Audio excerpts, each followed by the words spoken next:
C'est extrêmement émouvant de voir ce visage, cette vie qui reprend. C'est là où on peut se prendre le syndrome Dieu, je dirais, en disant qu'on a fait quelque chose d'assez extraordinaire.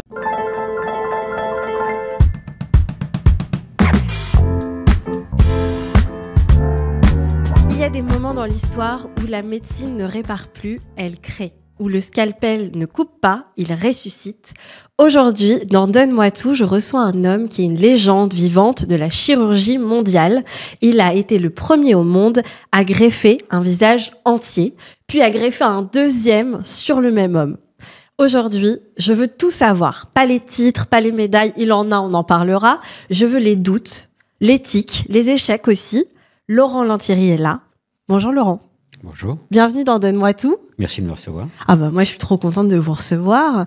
Alors j'avais entendu parler de vous. Je connaissais des choses sur votre parcours, mais je me suis plongée dans tout ce que vous avez fait. C'est impressionnant.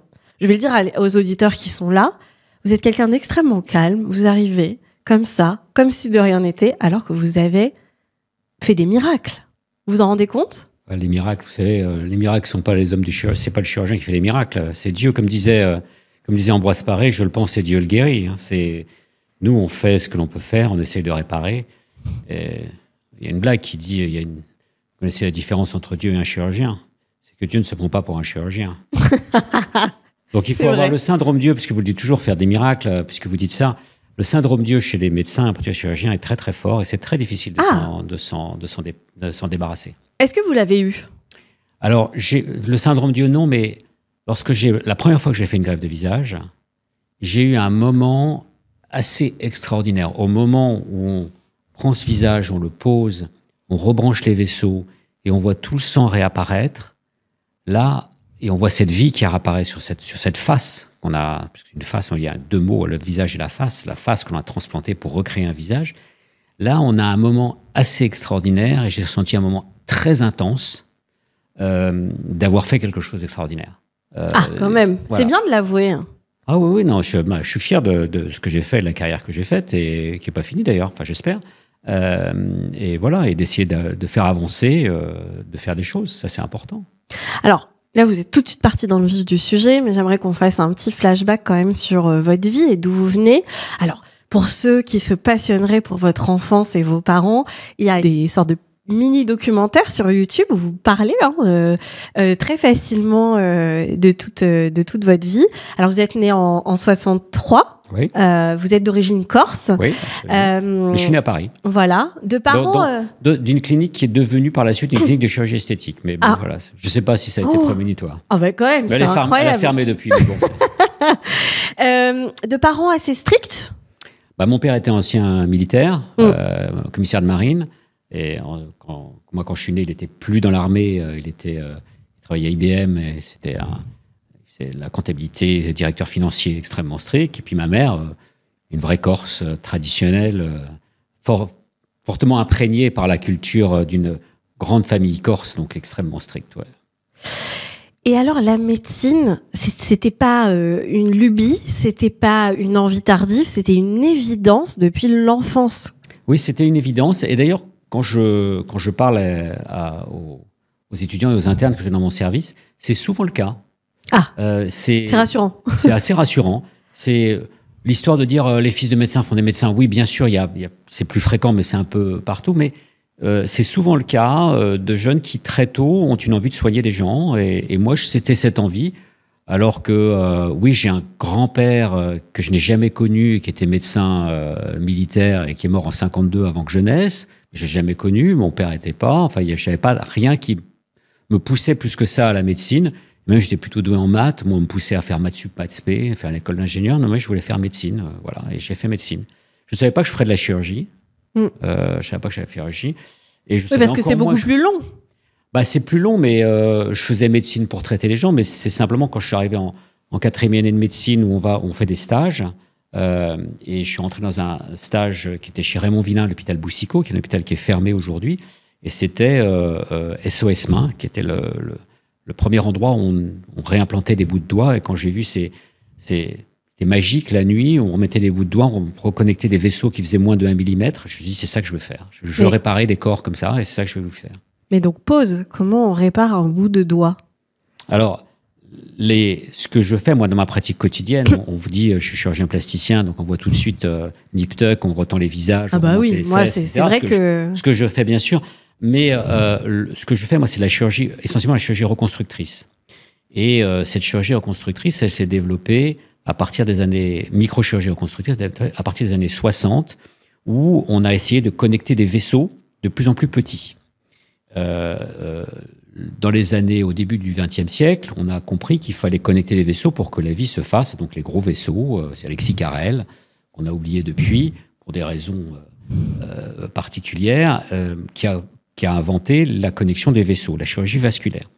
Et puis, il y a un chirurgien américain qui a développé les techniques de microchirurgie à partir d'instruments d'horlogerie.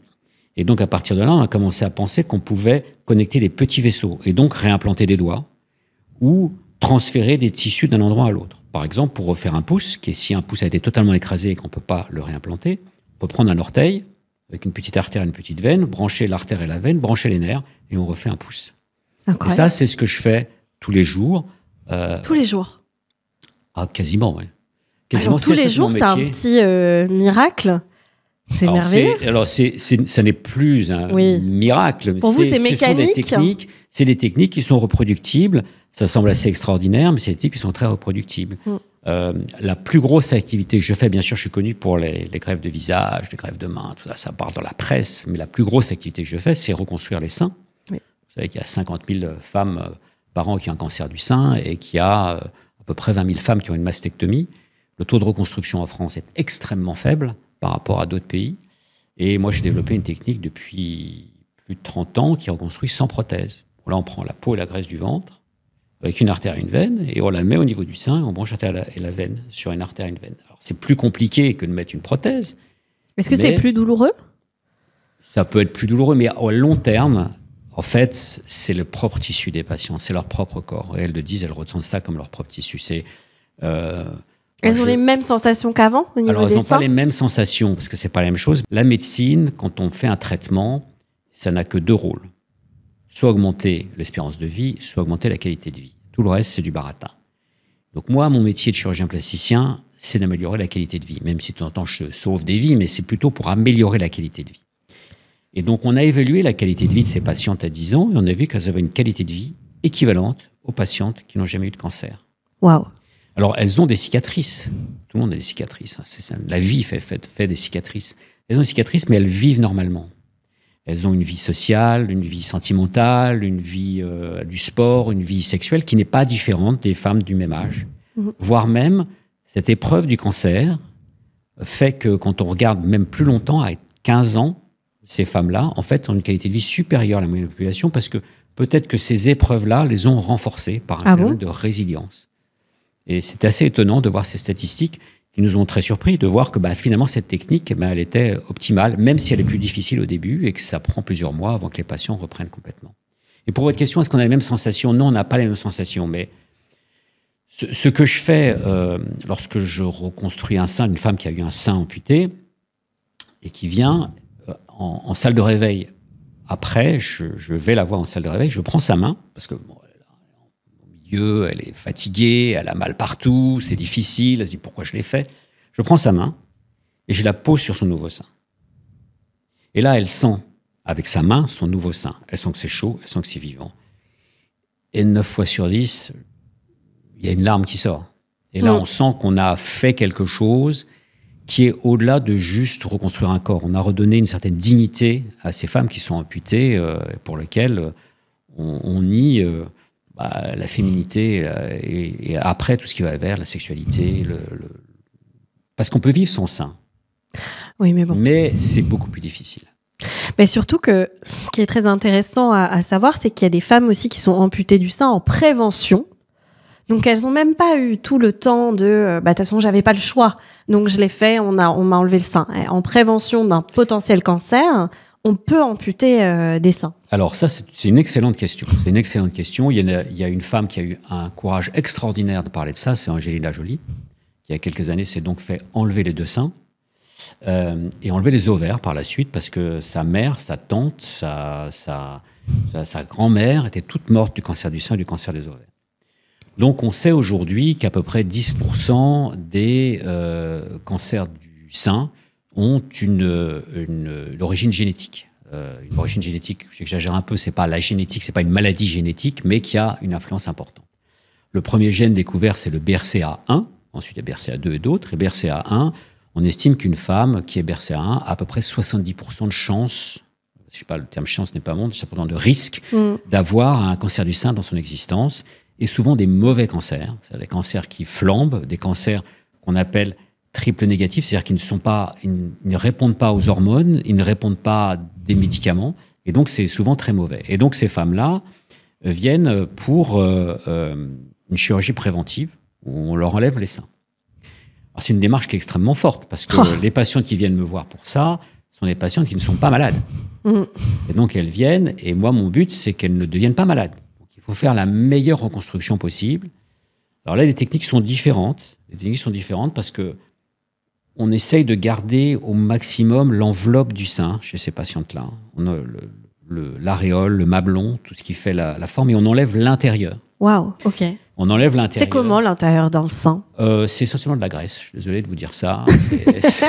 C'est pas très ragoûtant. C'est essentiellement de la graisse, beaucoup de graisse et des cellules mammaires, mais c'est essentiellement de la graisse. La glande mammaire, c'est une glande de la peau en fait.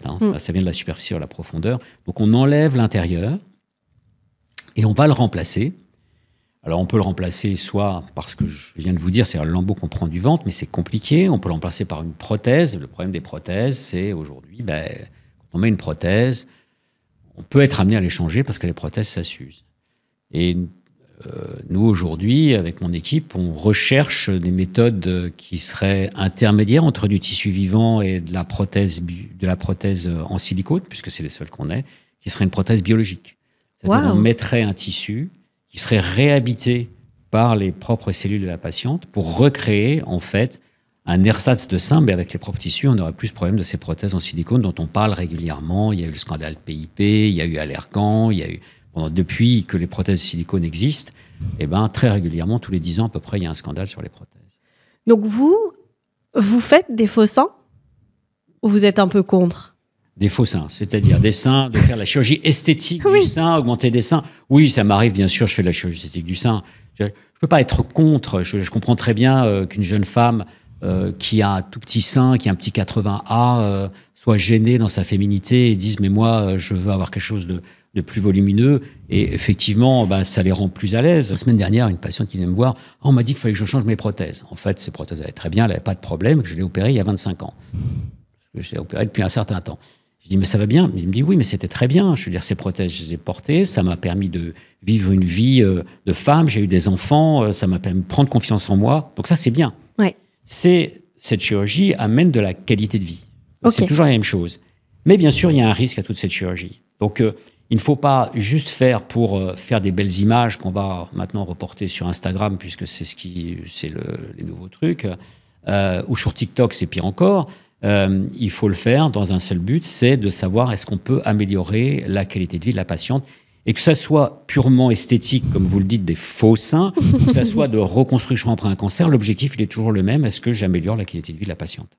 On va parler après de toutes les dérives et de votre avis là-dessus. Les dérives de la chirurgie esthétique et surtout à cause, ou en tout cas en partie à cause des réseaux sociaux.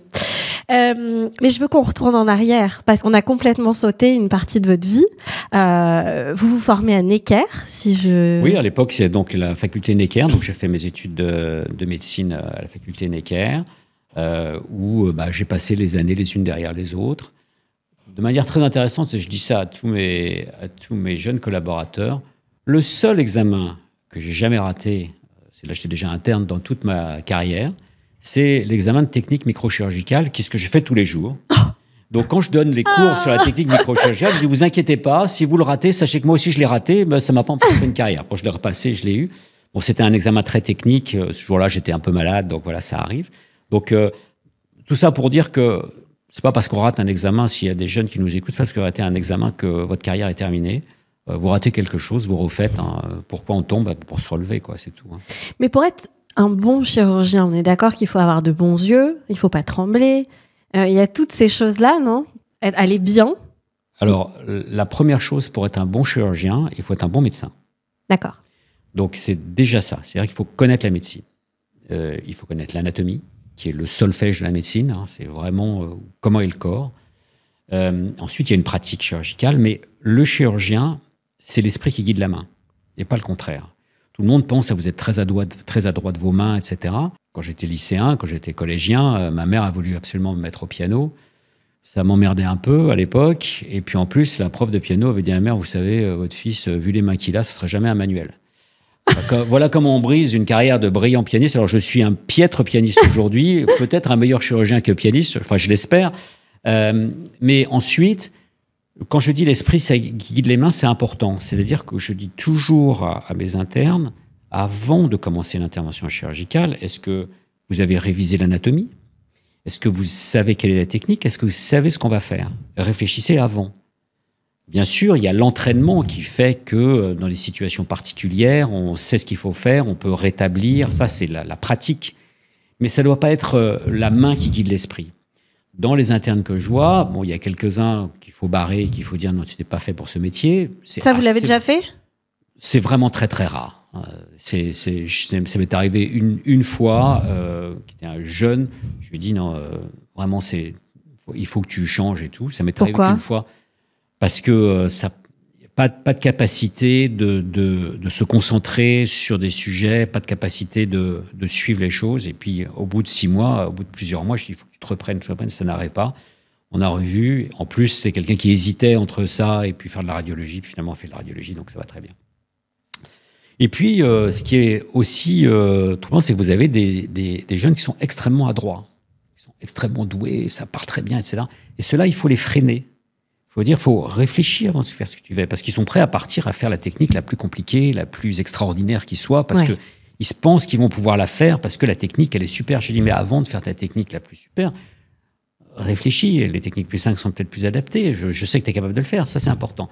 Et c'est cet esprit-là qui est important aussi, et que j'essaye d'insuffler dans mes collaborateurs, où on fait des techniques très complexes dans mon service, mais ça doit être une échelle de graduation.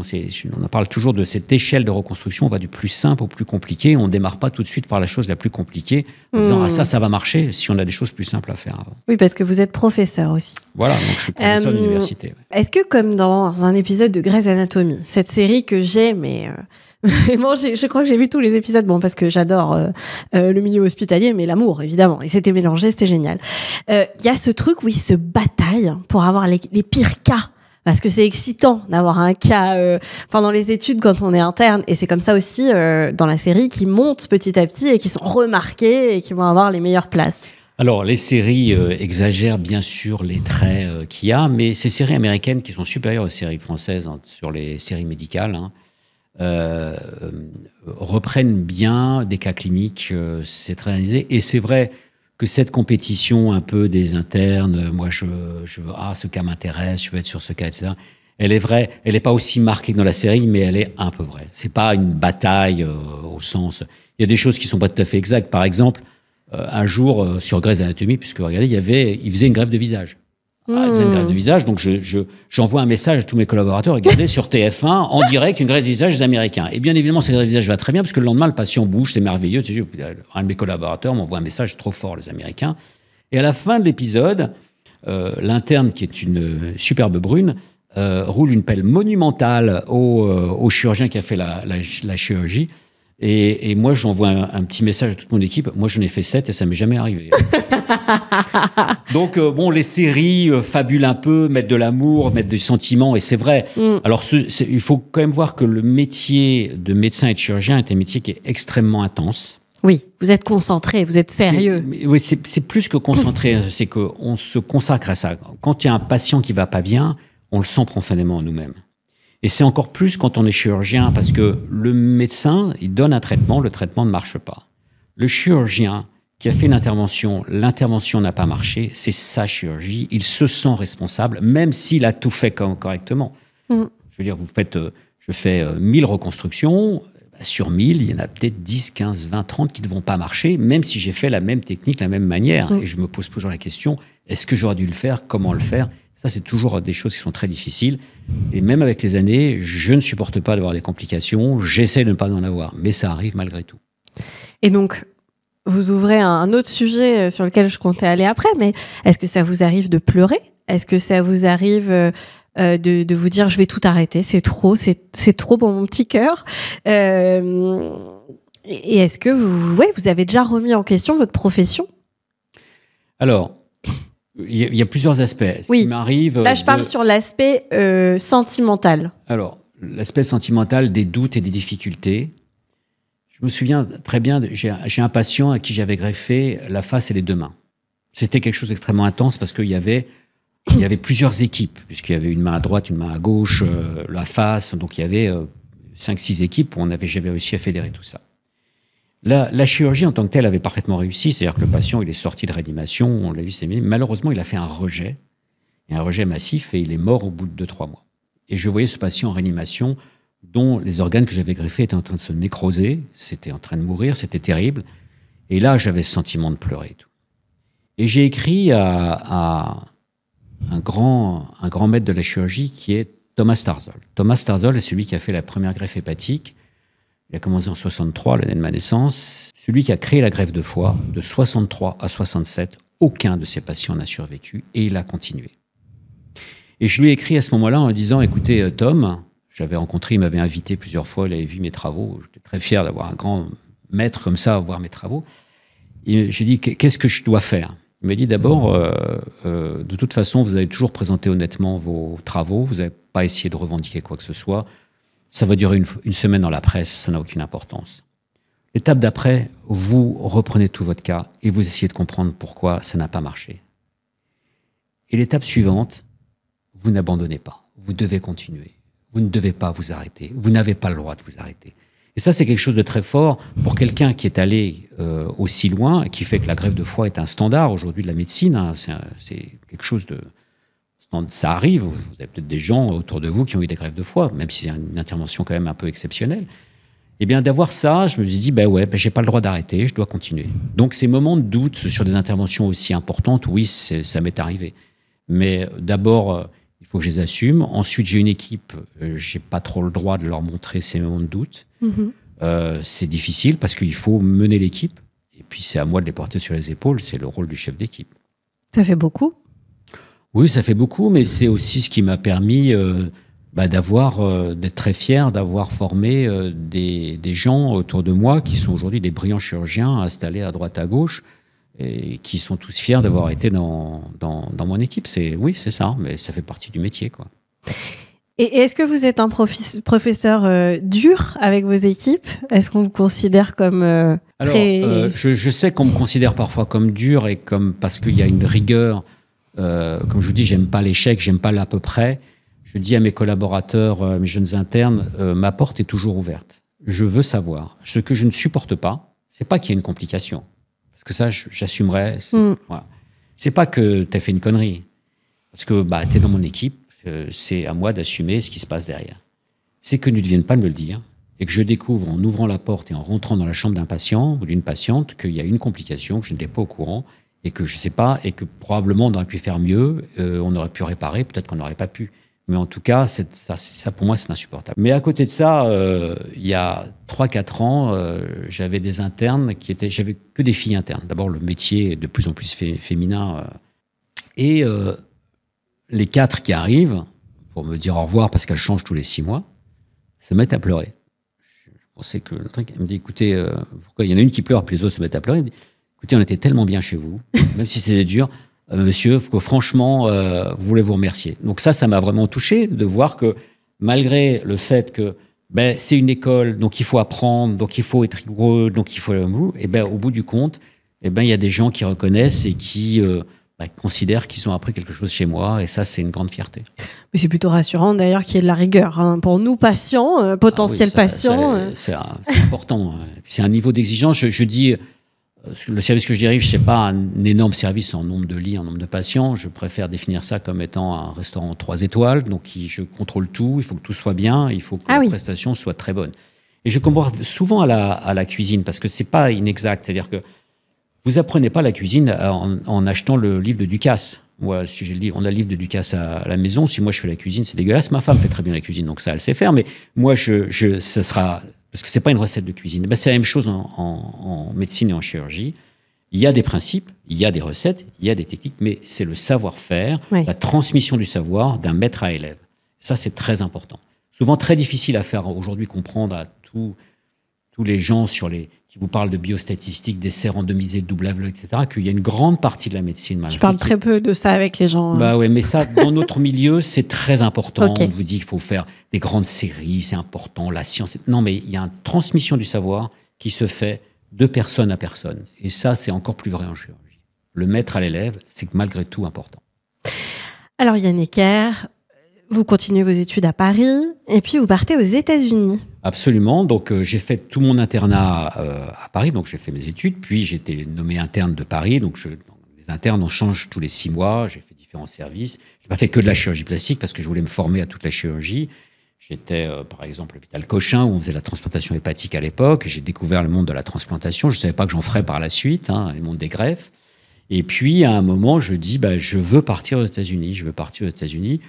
Maintenant, c'est assez presque facile, donc les internes passent plus facilement, mais à l'époque, c'était un peu plus difficile, les années 90. Je rappelle qu'à l'époque, il n'y avait pas Internet, donc vous ne pouviez pas aller sur Google Earth pour savoir où vous alliez. Il n'y avait pas le GPS, donc vous envoyiez un fax, qui était déjà extraordinaire. Vous receviez un fax, c'était extraordinaire.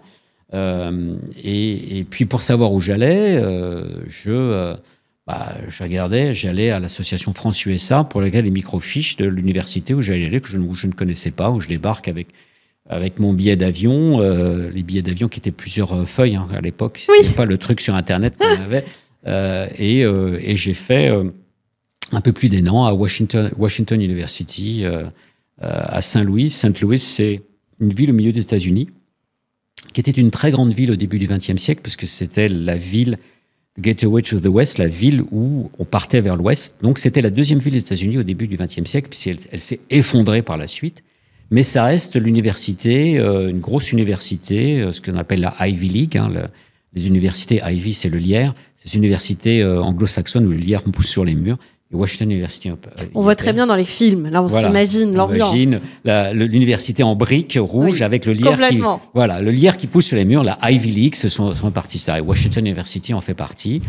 Et j'ai passé une année assez extraordinaire. Avec des contacts, allant au laboratoire et m'ouvrant un espace, une connaissance avec d'autres. J'étais dans le laboratoire avec un Coréen, il y avait un Allemand, il y avait un Turc. Et c'est pouvoir s'ouvrir et pouvoir connaître les États-Unis, l'Amérique, tout ce qu'elle a de positif, c'est-à-dire cette transmission, tout est positif chez eux. Vous faites quelque chose, c'est bien. Let's do it, great. Et tout ça, ça m'a apporté beaucoup. Oui, ça, c'est assez extraordinaire sur les États-Unis. Il y a évidemment le volet moins sympa médical aux États-Unis, qui est le fait de se soigner, quand même moins sympa qu'en France, même si vous avez un avis là-dessus. Alors, ils disent souvent qu'ils ont la meilleure médecine du monde à condition de ne pas être malade. C'est un peu ça. Alors, je reste.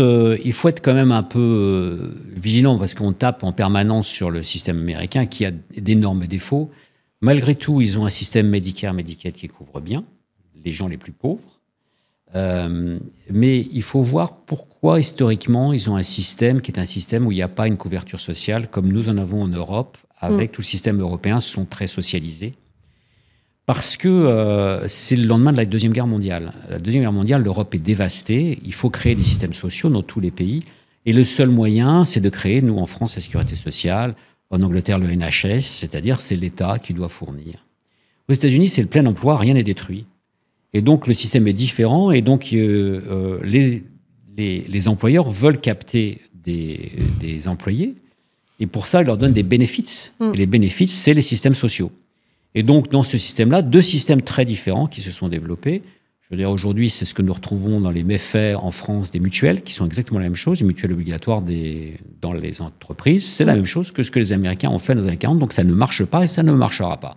Parce que c'est délétère. Et là où les Américains ont un problème, c'est que quand le chômage monte, les gens qui sont au chômage ont des difficultés, mais c'est pas tellement ça, c'est ceux qui ont le family business, les petits employés, qui, eux, n'arrivent pas à avoir une couverture sociale suffisante. Et c'est un vrai problème, et en plus, c'est un vrai problème parce que leurs coûts explosent pour un système de santé qui n'arrive pas à avoir le coût efficacité aussi important. Vous pensez que tout le monde mérite d'être soigné de la même manière? Tout le monde mérite d'être soigné de la même manière, ça c'est clair. Et en France... Maintenant, on va est-ce qu'on a un droit à la santé? Est-ce qu'on a droit à tout et n'importe quoi? La réponse est non. Vous pouvez approfondir ça? Oui, c'est-à-dire qu'aujourd'hui, vous voyez des patients, au prétexte que c'est gratuit, disent « mais moi j'y ai droit ». Non, vous n'avez pas plus droit que le voisin, vous n'avez pas droit à la santé. Vous avez droit à ce que je m'occupe de vous, ça c'est clair. Mais vous ne pouvez pas rentrer en disant je suis à 100%, j'ai droit à mon bon de transport. Il y a une actualité sur les problèmes des transports. Il faut voir que le transport, aujourd'hui, ça coûte pratiquement 6 milliards d'euros à la sécurité sociale, 3 milliards pour les taxis et 3 milliards pour le reste. Quand la médecine générale, l'ensemble des consultations de médecine générale, c'est 8 milliards. Donc on peut se poser la question de savoir est-ce que j'ai droit à mon taxi, mon bon de transport? Est-ce que j'ai droit à ce qu'on me refasse le nez gratuitement parce que moi je souffre? Est-ce que tous les seins qui tombent doivent être pris en charge? Dans ma spécialité chirurgie plastique, il y a des interventions qui sont prises en charge nulle part au monde. Nulle part au monde. Et parce qu'on a voulu être extrêmement généreux et pousser très loin. Les gens sont pas bien, on peut les prendre en charge, etc. Et ça tue en fait le système. Ça tue le système, pourquoi? Parce que si on veut avoir un système de santé efficace, il faut pas traiter tout le monde de la même manière. Il faut que tout le monde puisse avoir accès à des soins les plus pertinents. Vous avez une courbe qui est une courbe Gauss, c'est une courbe en U, et la moyenne de la population n'est pas très malade. Mais ce qui va coûter très cher, c'est le risque, ce qu'on appelle le risque de queue, c'est le risque des patients les plus difficiles qui, eux, vont consommer 80% ou 90% de notre système de santé. Mais ces gens-là, ils votent pas beaucoup. Par exemple, les malades psychiatriques, ça coûte, on met pas d'argent dedans parce qu'ils votent pas. Les enfants, le cancer de l'enfant, on a encore coupé les budgets pour la recherche du cancer de l'enfant parce qu'ils votent pas. On préfère donner de l'argent pour les bons de transport, les ventres qui pendent et un certain nombre de choses qui sont, à mon sens, pas aussi pertinents que pour des pathologies qui potentiellement coûtent, pour lesquelles il faut dépenser beaucoup plus d'argent.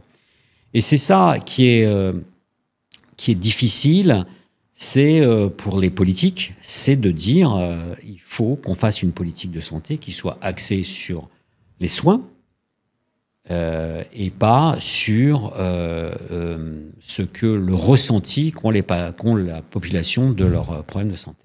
Oui, c'est ça. Sur 1000 problèmes de santé, vous avez le rhume, vous avez mal, etc. Les statistiques sont assez claires. Vous avez un problème dit de santé, vous ne vous sentez pas bien, etc.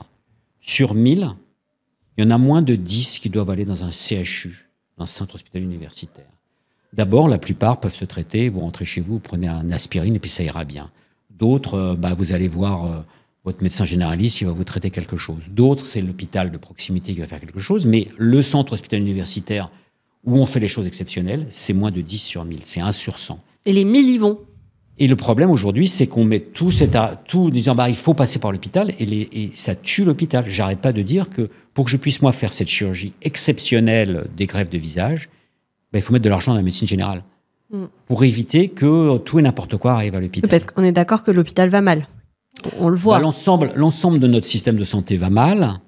On a un système de santé dont, quand on écoute les hommes politiques, certains disent qu'il coûte trop cher, qu'il est ceci, qu'il est cela, que certains disent qu'on a mis un système ultralibéral, c'est pour ça que ça tue. Non, c'est le système le plus socialisé au monde. Le porte d'entrée est totalement régulé, puisque le nombre de postes est régulé, même si le numerus clausus a été changé. Maintenant, la porte de sortie est régulée, puisqu'ils ne peuvent pas s'installer comme ils veulent. Le prix du médicament est régulé. Le nombre de lits d'hospitalisation est régulé. Tout est régulé. Et au bout du compte, ça ne marche pas et ça coûte beaucoup d'argent. Donc moi, je pense que je suis pour l'avis de laisser une médecine libérale pour toute la médecine de proximité et laisser le médecin généraliste faire ce qu'il a à faire. Choisir. C'est ça le problème. Moi, ce que je remarque, c'est dans les villages, par exemple, il n'y a plus de médecins. Mais il n'y a plus de médecins parce que c'est impossible. Vous avez tué les villages dans lesquels il n'y a pas de poste, il y a juste un bar avec et encore, quand il y a encore un bar, et on dit qu'il faut mettre un médecin de proximité. C'est pas possible. Ils veulent pas y aller. Mais ils ne peuvent pas y aller. Vous ne pouvez pas, vous avez élevé une famille, des choses comme ça, c'est pas possible. Il y a d'autres solutions. Les solutions, c'est aussi, il y a tous les travailleurs sociaux qu'on peut mettre, il y a toutes les infirmières pour avoir des réseaux qui fonctionnent. Mais malgré tout, la médecine générale, la médecine de famille, celle-ci, elle a été négligée, foulée aux pieds en permanence. En permanence. Et les débats, aujourd'hui, on préfère débattre sur le sentiment de santé, la sexualisation, sur l'euthanasie, qui est un sujet qui est d'actualité. Mais qui est important quand même. Et pas prioritaire, d'après vous. Non, on a aujourd'hui un débat qui est déconnecté de la réalité médicale que l'on vit, qui est le débat de l'aide à mourir, qui est un sujet sensible.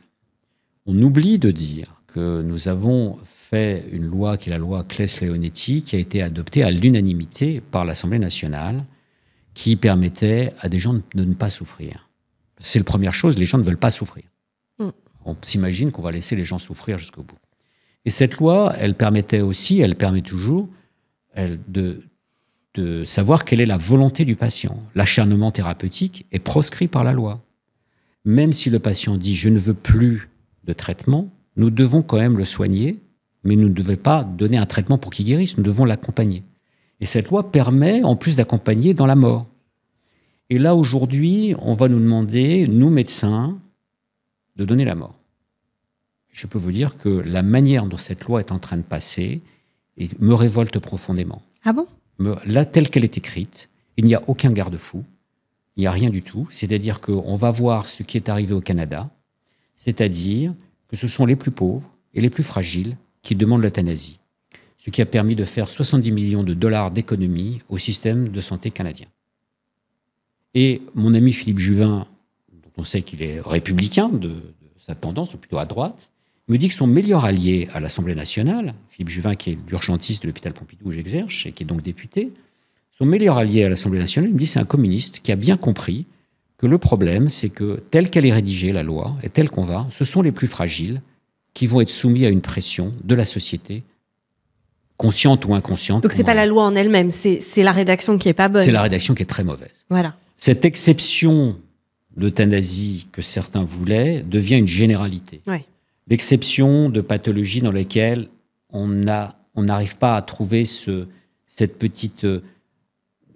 moment où entre accompagner et aller un peu plus, on n'arrive pas à la trouver, et c'est une exception qui est individuelle et qui est très difficile. Mais globalement... Est-ce qu'il n'y aurait pas justement des étapes avec psychologues, plusieurs personnes à rencontrer avant? Mais justement, la loi dit que non. Mais ce que je veux dire, c'est que le principe de la loi jusqu'à présent, c'est la collégialité. C'est-à-dire que plusieurs personnes voient comment on peut choisir. Il nous est arrivé, et il m'est arrivé de participer plusieurs fois, encore pas si longtemps que ça, pour un patient en réanimation, le collégialité de savoir, on arrête les soins. On arrête les soins parce qu'il n'y a pas d'issue, et parce que tout ce qu'on va faire, c'est non seulement faire souffrir le patient qui est en réanimation, mais faire souffrir toute sa famille inutilement. Les questions qu'on se pose, c'est quelle était la volonté du patient avant. Donc c'est très important de savoir, de parler à votre environnement. Qu'est-ce que vous pensez? Est-ce qu'il faut aller jusqu'au bout ou pas? Et justement, vous avez le temps, vous. C'est ça qui est de parler aux patients. Nous, on essaie de parler aux patients, mais parfois, les patients, ils arrivent en réanimation, c'est trop tard. Je vous prends l'exemple. Il y a quelques années, j'ai greffé l'aura des deux mains. Alors, on va sur les greffes. Juste pour reprendre le fil, on était aux États-Unis. Hein. On revient en France. On revient en France. C'est bon, les États-Unis, c'est fait. C'est terminé. Donc, je fais ma carrière en France, où je vais à l'hôpital Henri Mondor. Je suis d'abord jeune chef de clinique, où je monte toutes les techniques de microchirurgie parce que mes patrons n'en faisaient pas à l'époque. Ils me font confiance. Je dois leur reconnaître ça. C'est pas toujours très facile, mais ils m'ont fait confiance. Ils m'ont laissé la place pour développer. D'abord, les techniques de reconstruction mammaire, où j'ai développé ces techniques de microchirurgie pour faire du sein sans prothèse. Et puis, un jour, parce que je traitais une pathologie avec mon collègue Pierre Wolkenstein, qui est le doyen de la faculté Henri Mondor, la faculté Paris 12, qui était dermatologue, il me confiait des patients qui ont une maladie qu'on appelle la neurofibromatose. La neurofibromatose, c'est la deuxième, troisième maladie génétique en France, peu connue. On pensait qu'Elephant Man, le personnage filmé par David Lynch, est à une neurofibromatose. C'est pas exactement ça, mais c'est ce type de déformation que l'on voit. Pour ceux qui ne voient pas, on mettra des choses à l'écran, mais pour ceux qui écoutent, c'est cette espèce d'aspect de peau qui tombe, quoi. Oui, comme si on avait brûlé et que ça coulait. C'est des excroissances. Alors, la plupart des cas de neurofibromatose sont bénins, fort heureusement. Mais certains font des neurofibromes qu'on appelle plexiformes. Donc, c'est un plexus qui pousse et il y a des déformations très importantes, avec des déformations ultimes qui font que le visage ressemble à une guimauve et plus rien du tout, une monstruosité. Et là, je traite plusieurs patients qui ont des déformations, des ça. Et puis un jour arrive Pascal, et Pascal, il avait une déformation de tout le visage qui l'emmenait. Il avait été opéré par des tas de chirurgiens auparavant extrêmement brillants. Est-ce qu'ils font quoi, ces chirurgiens? Ils enlevaient des bouts? On enlevait, on redressait, on retirait. Et finalement, et là, mon patron me dit, écoutez, tout ce qu'on peut faire, c'est tout enlever. Je dis, tout enlever, mais on met quoi à la place? Et c'est à ce moment-là que je me suis mis à travailler sur le projet de greffe de visage. C'était pas pour faire joli, j'avais un patient avec un problème. Et il y avait eu des greffes de main, et je me suis dit, mais on peut utiliser le même principe que ces greffes de main en termes de traitement, puisque ça marche, mais on va faire la greffe de visage avec tous les tissus de la face. Je distingue la face et le visage. La face, c'est la structure anatomique, les muscles, la peau, l'os. Et le visage, c'est l'expression de la personne. On a la chance en France d'avoir ces deux mots. Et donc faire une greffe de face pour redonner un visage. Et c'est à ce moment-là que je me mets à travailler sur le sujet. Ça prend combien de temps? C'est difficile de dire ça prend combien de temps, parce que c'est un truc, ça vous trotte dans la tête, puis vous l'oubliez, et puis vous y revenez, et puis vous revenez, etc. C'est des idées qui viennent progressivement. Puis vous allez disséquer des cadavres pour savoir comment le faire. Donc la dissection anatomique pour voir comment je pourrais faire la technique chirurgicale. Ça vous dégoûte jamais? De disséquer un cadavre? Oui. Non. Oh. Il n'y a jamais un moment où vous vous dites ok, là c'est un peu bizarre ce qui est en train de se passer, je suis en train de découper la médecine, la médecine, et en particulier la chirurgie, s'est développée parce que nous avions eu le droit, ce privilège, de pouvoir rentrer dans le corps des vivants, bien sûr, c'est notre métier, mais aussi dans le corps des morts, pour pouvoir apprendre des morts, de ces cadavres, les techniques qui nous permettent de les appliquer aux vivants. Donc, moi, ça ne me dégoûte pas. Il y a un respect du corps, de celui qui a donné les cadavres que l'on dissèque. Ce sont des gens qui ont donné leur corps à la science. Donc, c'est une démarche extrêmement volontaire de dire, mon corps n'a pas d'importance. C'est parfois même difficile pour les familles. Oui. Dire, voilà. Mon corps n'a pas d'importance. Souvenez-vous de moi pour autre chose. Je veux que mon corps serve à la médecine pour que des étudiants apprennent l'anatomie, pour que des étudiants, pour que des médecins, des chirurgiens puissent s'entraîner et puissent développer des techniques qui vont servir à d'autres. Donc moi, j'ai eu la chance, parce qu'on a cette chance en France, de pouvoir disséquer des cadavres, et je suis retourné au laboratoire d'anatomie pour essayer de trouver la technique et de développer une technique originale qui nous permettait de transplanter la face avec les vaisseaux, comment on se comprend les vaisseaux, comment on se les dissèque. Alors vous me dites combien de temps ça prend? Je ne me suis pas lancé en disant je vais prendre 3 semaines et je vais y aller. J'y vais une fois, je vois qu'il y a un truc qui ne marche pas, puis je réfléchis, et puis voilà. Et puis je mets sur le papier, ça qu'il faudrait faire, et j'y retourne. Et puis je prends des collaborateurs, ils me disent mais ça marche, mais ça ne marche pas. Pour au bout d'un certain nombre de fois, un certain nombre de mois ou d'années, finalement obtenir une technique qui nous paraît fiable.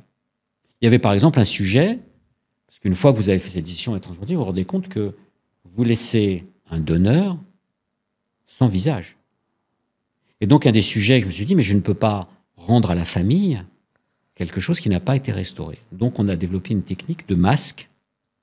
Donc on fait un masque du donneur, et pendant qu'on prélève la face du donneur, il y a un anaplastologiste, un prothésiste, qui fait un masque, qui va remettre sur la face du donneur, de façon à ce qu'on puisse redonner à la famille. Et pour revenir à comment ça se passe ensuite pour les familles de donneurs, d'abord, les familles de donneurs sont souvent les familles qui sont très impliquées dans la médecine, où il y a une volonté de donner plus. C'est pas toujours tout le monde... Oui, parce que moi, je sais que j'ai perdu des membres de ma famille, on m'a jamais proposé, par exemple. Alors d'abord, on ne propose pas parce que il faut être dans des conditions particulières. Il faut que ça soit une mort cérébrale, c'est-à-dire quelqu'un qui est en réanimation, dont le cerveau est mort, mais dont les organes sont vivants. C'est très difficile à comprendre. C'est pas juste un cadavre dans un coin. Voilà. Donc il faut. Non, mais ça, c'est intéressant. Donc c'est Personne que ne le sait, 1% ça. des morts. Ah oui. Donc c'est ce que certains disent, le coma dépassé, on revient au coma. Non, c'est la mort. La mort, aujourd'hui, la définition de la mort, c'est l'arrêt du cerveau. Ok. Le cœur, si le cœur s'arrête, le cerveau s'arrête. Mais si le cerveau s'arrête, on est à des conditions dans lesquelles le cerveau s'arrête, mais le cœur peut continuer. Et donc, on estime que la personne est morte? Est morte. Waouh. Le cerveau est mort. Ah, si je le pensais cerveau est pas mort, du tout. Donc, c'est le cœur battant, et donc on prélève ces organes à cœur battant. Pour qu'un cœur marche et qu'on le transplante, le cœur doit battre. Ah, mais c'est ce que j'allais vous demander, parce que je me dis comment il peut savoir si ça marche, si la personne n'a plus les organes qui Alors, marchent. les organes marchent, Et voilà. et on transplante des organes qui marchent. Et c'est là que vous voyez si ça prend ou pas, Exactement. cette greffe. Ok, sur les Et donc, cadavres. mais ce qui est très important, donc c'est très difficile pour la démarche des familles, parce que on voit un corps qui est chaud, mais il est mort. Donc il faut déjà savoir cette compréhension, Wow. ce qui est difficile. Un accident vasculaire cérébral massif. Ce qui n'est pas rare, finalement. C'est pas si rare que ça, et parfois des patients jeunes. Et donc on peut, un accident de la route avec un hématome, des choses comme ça, on peut être amené effectivement à prélever ses organes. La France, la loi, c'est que toute personne est censée être donneur d'organes. Ok. Le principe, on est supposé donneur. Mais bien évidemment, on va voir, on demande aux familles, s'il y a une opposition massive de la famille, on ne va pas le faire et tout. Mais la loi prévoit qu'a priori, s'il n'y a pas d'opposition du vivant du patient, on doit pouvoir prélever. Mais quand on prélève une face et des mains, c'est pas tout à fait pareil. C'est particulier comme moment, oui. Donc c'est souvent des familles qui sont très impliquées. Et c'est vous qui leur parlez directement? Non, ça on n'a pas le droit en France. Il y a des coordinateurs de prélèvement qui vont parler aux familles. Okay. Ils ne demandent pas à vous rencontrer? Non. Non. C'est très très clair. Le don doit être anonyme et gratuit en France. Et donc, il doit y avoir une stricte barrière entre l'équipe de préleveurs et l'équipe de donneurs. Ce qui est plutôt bien, je pense. C'est bien. Ouais. Alors, en l'occurrence, c'est nous qui faisons le prélèvement, mais on ne connaît pas la famille du donneur, on n'a pas vu, on ne doit pas savoir. Et normalement, les donneurs et les receveurs ne doivent pas se rencontrer. Waouh, parce que sinon, c'est vrai que ce serait quand même très particulier. Ça peut être, on peut dire que c'est très bien, mais peut-être que je voudrais savoir, etc. Il peut y avoir des pressions positives ou négatives. Vous savez, par exemple, vous recevez un patient qui reçoit le rein de quelqu'un. C'est d'ailleurs la difficulté dans des greffes d'organes à donneurs vivants. Est-ce qu'il ne va pas y avoir une pression? Comment vas-tu? Comment ça se même si elle se veut bien, mais tu as le cœur de mon fils, ça se passe très bien, etc. Est-ce que tu vas bien? Ce qui est bien, normal. Voilà, donc c'est pour ça que la loi française a prévu de séparer complètement. Moi, justement, vous y venez. Moi, j'ai perdu mon papa. Si quelqu'un avait pris son visage, j'aurais extrêmement envie d'être avec lui tout le temps, ne serait-ce que pour le voir. Sauf que ça ne sera pas le même visage. Oui, c'est ce que vous allez expliquer. C'est pas la même structure, les structures osseuses sont différentes. En fait, c'est pas le visage qu'on prend, c'est la face. C'est une structure. Et on va faire un nouveau visage à partir de ces faces, des structures qu'on ne peut pas restaurer par les techniques. C'est un mélange des deux? Même pas. Un mélange des deux, on peut reconnaître si on veut et tout. Et puis le visage, c'est l'expression de la personne. Oui, c'est vrai. Les patients que j'ai greffés se rêvent avec leur nouveau visage très rapidement. Ils oublient leur ancien. Oui, vous le dites, et surtout vous dites que au réveil, ils ont tous cette réaction alors qu'on vous avait dit « Oh là là, faites attention, ils vont être traumatisés ». Ils vous font les 2 pouces en l'air, hyper contents. Ouais. Et donc, c'est merveilleux pour vous. Et voilà, donc c'est un résultat. Mais j'aimerais que vous me racontiez donc cette opération. Quand vous vous lancez, vous dites « Ok, ça y est, je crois que c'est bon ». Parce qu'on ne peut jamais être sûr. Non, je n'étais pas sûr. Surtout la première. La première, c'était Pascal. Donc, j'ai parlé sur le neurofibrome. C'était quand même une lésion extrêmement importante. Je me suis lancé. Ça pouvait très mal se finir. En plus, les neurofibromes, ça saigne beaucoup. C'était compliqué. C'était un challenge et tout. Bon, on a réussi. Et j'étais un peu tout seul, quoi. J'étais jeune.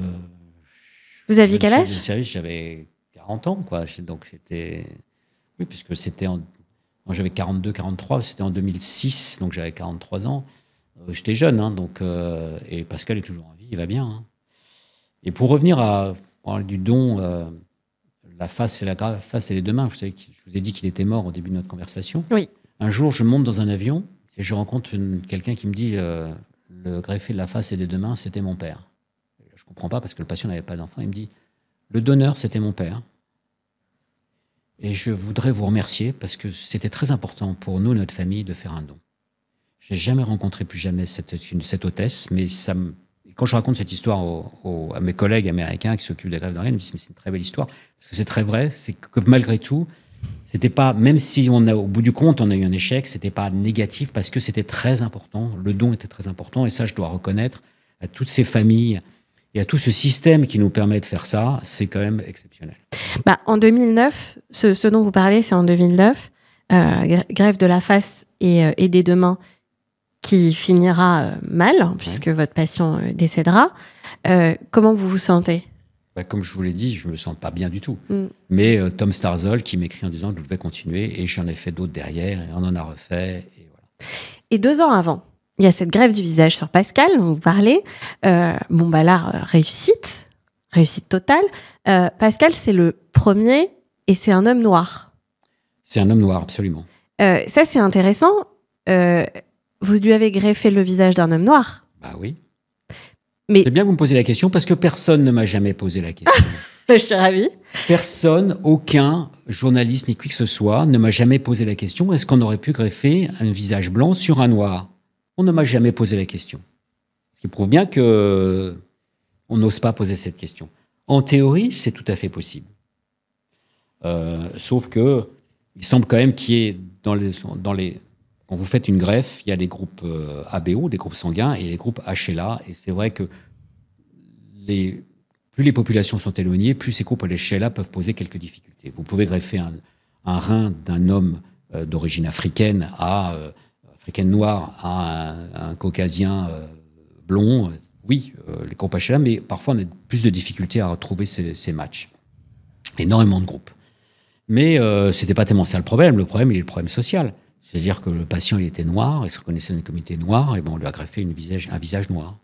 Oui, parce qu'en plus, ce que je me disais, c'est que vous lui greffez, quand vous dites la face, son cou reste noir, ses bras et ses mains. Donc, vous lui changez pas... Il faut pas que derrière, il puisse... Le but, c'était une qualité de vie, il faut qu'il puisse se reconnaître et s'adapter.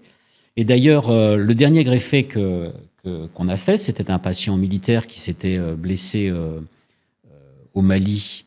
Donc, il avait pris une décharge électrique dans la face et donc il avait un énorme trou. Et mes collègues militaires qui sont un trou dans la face. Voilà, il n'y a plus rien, il n'y a plus de nez, plus de bouche. Et mes collègues des armées, des chirurgiens plasticiens de l'hôpital Percy, qui sont des types extraordinaires. C'est des gens qu'on n'entend pas, mais c'est des chirurgiens extraordinaires. Ils me disent, là, Laurent, on ne va pas y arriver avec nos techniques, il lui faut une greffe. Et donc, on lui fait une greffe pour qu'il puisse se reconnaître et avoir une identification. C'était le point important. Sinon, il avait une face... Il pouvait survivre, il pouvait survivre avec un lambeau. Il avait une tête de tortue ninja, si vous voulez. Donc, et il s'est reconnu de nouveau dans sa glace et il a une vie sociale normale aujourd'hui. Il respire normalement. Il respire normalement. Vous le verriez rentrer dans le studio. Vous ne pourriez pas noter qu'il a une greffe de visage. Incroyable. L'émotion, le moment où vous rentrez dans cette salle d'opération pour la première opération et ça connecte. Moi, je vois ça comme des câbles qui marchent bien les uns entre les autres, mais en gros, c'est un peu l'histoire. C'est qu'à un moment donné, ça va... les nerfs, c'est des nerfs, hein? Il y a des nerfs et des vaisseaux. Il y a des artères, des veines. L'artère, le sang arrive, les veines, le sang repart. Et il faut connecter les nerfs. C'est d'ailleurs les particularités de ces greffes de main et greffes de face. C'est qu'il faut en plus connecter des nerfs. Avec les nerfs, un nerf, c'est comme un fil électrique. Il y a une gaine, on appelle la gaine de Schwann, et dedans, il y a un axone qui pousse. Et ça pousse d'1 millimètre par jour. Quand vous reconnectez le nerf de la face qui est dans l'animation, c'est sous l'oreille. Il faut 3 mois avant que ça commence à bouger. Et donc, le nerf va repousser petit à petit. Et donc, il faut reconnecter tout ça. Donc, d'abord, vous connectez l'artère et la veine, vous voyez que la vie reprend. C'était blanc, ça devient rose. Donc, ça, c'est merveilleux. Ça, vous le voyez en direct live, ça se passe tout de suite. Immédiatement. Ça, c'est extrêmement émouvant. Ce que je disais tout à l'heure, c'est extrêmement émouvant de voir ce visage, cette vie qui reprend. C'est là où on peut se prendre le syndrome Dieu, je dirais, en disant qu'on a fait quelque chose d'assez extraordinaire. On peut comprendre ce que Barnard a fait dans le paragraphe cardiaque, enfin, des choses qui sont assez extraordinaire. Alors j'en ai fait plusieurs, je suis un peu plus blasé, mais les jeunes collègues qui viennent et qui, eux, participent à cette intervention qui sont exceptionnelles, on en fait tous les 2 ou 3 ans simplement, chaque fois voient un truc extraordinaire qui apparaît devant eux. Ça, c'est certain. Oui, parce qu'il y a des lois qui sont passées entre-temps, c'est ça? Vous pouvez nous expliquer un peu ce qui s'est passé? Alors, il y a eu des difficultés d'ailleurs pour définir est-ce que la face et les mains étaient des organes ou des tissus. C'est des subtilités, parce qu'un organe, il faut qu'il y ait du sang qui arrive, c'est vivant, et des tissus. Les lois, vous ne regrettez pas, vous pouvez faire prenez un bout d'os et de la peau, c'est une banque de tissus que vous pouvez donner pour un brûlé, c'est totalement anonyme, ça ne se gère pas de la même manière qu'un organe dans lequel il y a des donneurs et un receveur et il y a tout un circuit qui est très, très particulier. Donc il a fallu définir que c'était déjà ça. Et en plus, il y a eu des difficultés en disant est-ce que tout le monde peut le faire? Ben non, et donc il a fallu mettre en place une loi qu'on appelle une loi sur les greffes exceptionnelles pour que certains centres puissent le faire. Alors, beaucoup de bureaucratie pour pouvoir avoir les autorisations de faire ces greffes et qu'elles soient financées. Donc en France, ces greffes de face et greffes de main qui restent exceptionnelles sont financées par le système de santé et j'espère qu'elles vont continuer à l'être malgré tout. Oui, parce que ça, c'est important de le dire. Combien ça coûte en réalité? Alors, une greffe comme ça, dans le système français, va coûter, je parle de la greffe et du traitement autour de la greffe. Oui, parce que, il y a la greffe, mais on ne sort pas le lendemain. On ne sort pas le lendemain. Donc, il y a tout un système pour le truc, mais la greffe et le traitement autour de la greffe, qui est un truc, c'est à peu près 150 000 €. Ben, vous voyez, c'est une somme énorme, mais je pensais que c'était beaucoup plus. Non. Ça me paraît pas délirant. C'est pas délirant. C'est dur. La plupart des Français ne peuvent pas du tout sortir cette somme. Évidemment. Mais c'est environ ça la somme qui est allouée par la sécurité sociale, par le système de santé, à l'hôpital lorsque vous faites ce type de greffe. Alors c'est à nous de serrer les budgets pour pouvoir faire ça, mais on y arrive à peu près. Alors ensuite, il y a le traitement au long cours, ça c'est autre chose. Le fait que les patients prennent un traitement tous les jours, ça c'est sur plusieurs années, ça c'est différent. En 2018, vous greffez un deuxième visage sur le même patient. Comment c'est possible? Je ne comprends pas. Le patient a fait un rejet, parce que toute greffe d'organes peut être soumise à le rejet. Et c'est aussi vrai pour les greffes de main et les greffes de face que les greffes de foie, les greffes de cœur. Et les greffes de rein surtout. Donc Jérôme, qui avait aussi une neurofibromatose, c'était une totale réussite. C'est-à-dire que lui, après sa première greffe, il était sorti au bout de 15 jours. Il avait pris le train pour aller en Bretagne tout seul avec sa mère. Il était revenu, ça allait super bien et tout. Et au bout de 4-5 ans, il y a eu une petite modification de son traitement. Et les traitements, c'est un équilibre difficile. Il faut trouver les bons traitements immunosuppresseurs, il faut que ça soit stable. Ça s'est déstabilisé. Parce qu'ils ont des traitements à vie. Ils ont des traitements à vie. Comme le greffe de rein, il y a besoin d'un traitement à vie. Sinon, il y a un rejet. Ces traitements ne sont pas très différents du traitement des greffes de rein. C'est Ils quoi? n'ont pas beaucoup évolué. Il y a plusieurs médicaments. Il y a des corticoïdes qu'il faut prendre. Et puis, il y a un médicament qui s'appelle le Celsep, l'autre qui est le Tacrolimus. Et ces médicaments-là, ces 3 médicaments, sont des médicaments standards utilisés dans toutes les greffes d'organes. Et qui ont révolutionné globalement les greffes d'organes. Dans les années 90, le Tacrolimus a changé la greffe du foie qui ne marchait pas, qui maintenant s'est mis à marcher et les patients vont très bien. Mais malgré tout, il y a quand même des phénomènes de rejet chronique qu'on ne comprend pas et certains patients rejettent au bout de 5-6 ans. Et c'était le cas de Jérôme. Et donc Jérôme, on s'est retrouvé dans la situation où son visage se détruisait complètement. Et donc on a décidé de l'enlever. Il est resté en réanimation, sans visage, sans rien, pour qu'on lui regreffe un nouveau visage. Vous attendiez un donneur? On attendait un donneur, et puis il fallait que ça soit un donneur compatible. Et du coup, il avait des anticorps, c'était compliqué. Donc ça, c'était aussi une première extrêmement difficile. Pour vous dire à quel point c'était difficile, moi je savais qu'il pouvait rejeter sur la table d'opération. Il y a des rejets hyper aigus, et j'avais pris la décision moi-même que si ça vrai qu'on n'allait pas, on arrêtait tout. Arrêtez tout. Je ne le savais pas. C'est-à-dire que je disais, on arrête tout, et on laisse le patient mourir.